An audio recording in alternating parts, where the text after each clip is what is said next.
depression, and all these emotional problems have their roots.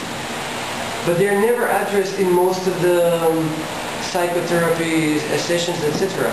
Because they're so deep. So experiencing these states can actually give people with depression or whatever a different perspective on life. They suddenly have this different way of seeing things.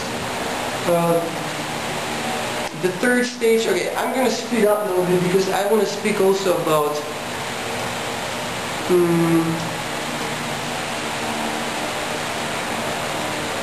most of the mainstream psychiatrists, they tend to view all holotropic states as pathological, and they disregard information regarding these states. You can take another couple minutes because mine was short. Okay, but yeah, I would rather... Okay, now this is the anthropological part. One of my favorite books, because I'm an anthropology graduate, basically. It's called The Cosmic Serpent, DNA and the Origins of Knowledge. So this is a very interesting guy. He did his PhD in anthropology basically by living for 2 years in Amazonian village. And what he found out there was that every time he would ask the shamans, how do you know so much about plants? How is it possible? Like, you can imagine, Amazon has 80% of all the plant life on the planet. 80%. Current botanics have researched maybe 2, 3, 4, 5%. It's very limited how much our current science knows about the plants and the curing abilities of these plants.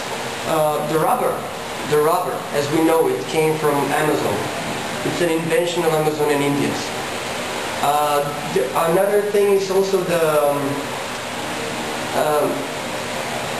usually when they do surgery, the doctors, if they administer anesthesia, people can actually, the muscles can get tensed, and then they can do no surgery.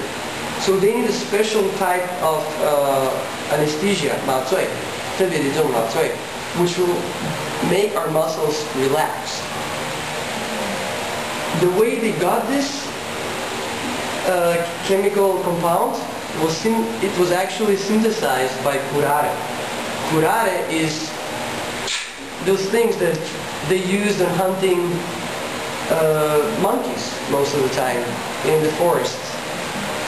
And the reason why they use it, it was because if they use an arrow to kill the animal, it will clench and it will stay up in the tree.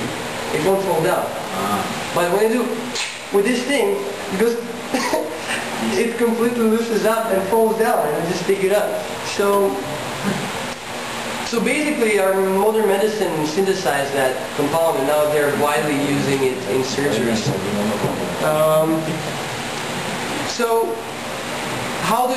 when he asked him, how do you get this knowledge? He said, we get this knowledge from the ayahuasca.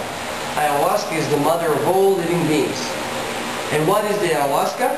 It is the brew. It's a potion that they make from several different plants.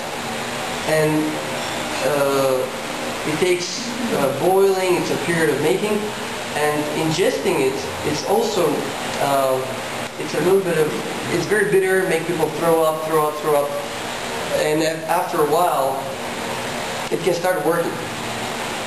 Most of the shamans, they spend years in the forest, fasting, eating specific foods, which are mostly banana and some also local plants, to be trained to be able to go deeply into these states, to ingest high amounts of ayahuasca and tobacco as well. So when they get into these states, they can actually connect to the biosphere of life in the forest and communicate with it, receive information from it, and apply that information. He himself, Jeremy Narby, had one problem. I go for 3 more minutes? Fine. Okay. Okay, So he himself had a back problem that took him, he saw all the best European doctors, and it never worked. When he went, while he was living there, one of the locals told him, you should go to the village down the river over there, and their shamans have really good back pain medicine. So he went to that place, and he told them, they were like, okay, they prepared something, and what they told him was that your body will feel like it's a rubber. Your body will become a rubber for 48 hours, and then you will be fine. And he took that thing, he drank it, and after a while he really lost completely all kinds of coordination of his body, and he basically melted on the ground and stayed like that maybe for 24 hours, like something like that. But he couldn't really move, or like his body really became like rubber. And then he completely regained mobility, and his back problem was fine. It got cured. So it's very fascinating. Like, I mean, in the book he describes how the different tribes from Amazon, because it's a huge area, it's big, it's like Europe, right? It's such a huge, enormous area with different tribes and different places. For example, people from one area, they would say, you should go and study way, way over those villages because they have the best school in studying shamanism. And then some other people would recommend something else, like they had places which would be equivalent to Harvard or Yale or all these places. Basically, you don't just do that everywhere. It's very precise, like where do you go to study, who do you study with, how do you study. It's a whole process. It's a whole year long, it takes years and years. And for example, if you come from one tribe, like he came from, the tribe where he worked was called Ashaninka. If you study there, like the people from another tribe would say, wow, you studied there, you know, you must be a very good shaman, you received a very good tutoring. So they would like to actually do ayahuasca sessions with him. Today, actually, there are ayahuasca hospitals. There are shamanic hospitals in Amazon, and everybody can go.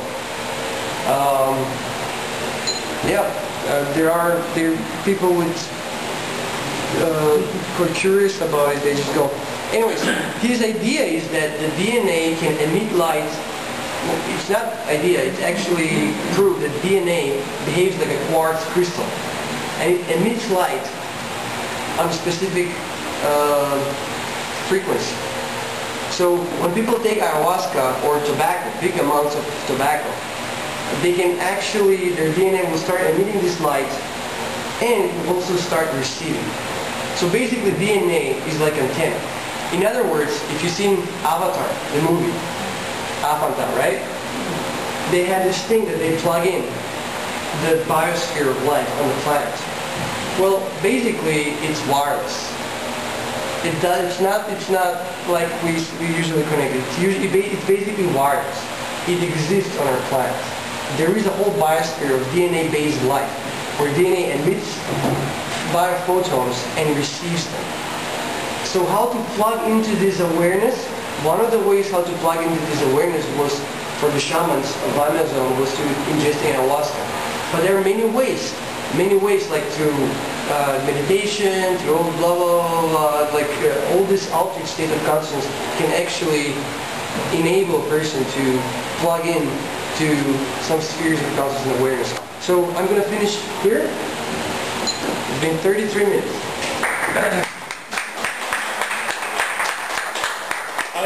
At this point, we'll do questions for about 15 minutes, or as many questions as you have. There's some art. If you guys want to see some, look at this. Tell them who that is. Yeah, this is Alex Gray. He's a very famous artist from the psychedelic movement. He has done some degrees in medicine, actually, so he can know very well the anatomy of the body, etc.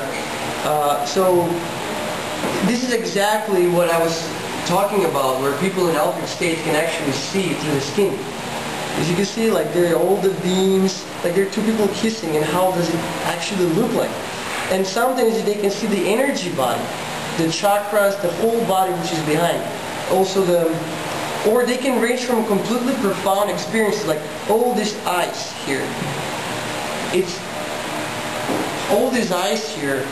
It's basically a metaphor for the presence of God, like the observer, the ultimate observer. So when a person goes into that very deep psychedelic state, they might actually, when they say they met God, they met the consciousness, the ultimate basis of life, upon which the whole which is, what Ethan was talking, I think, 2 weeks ago.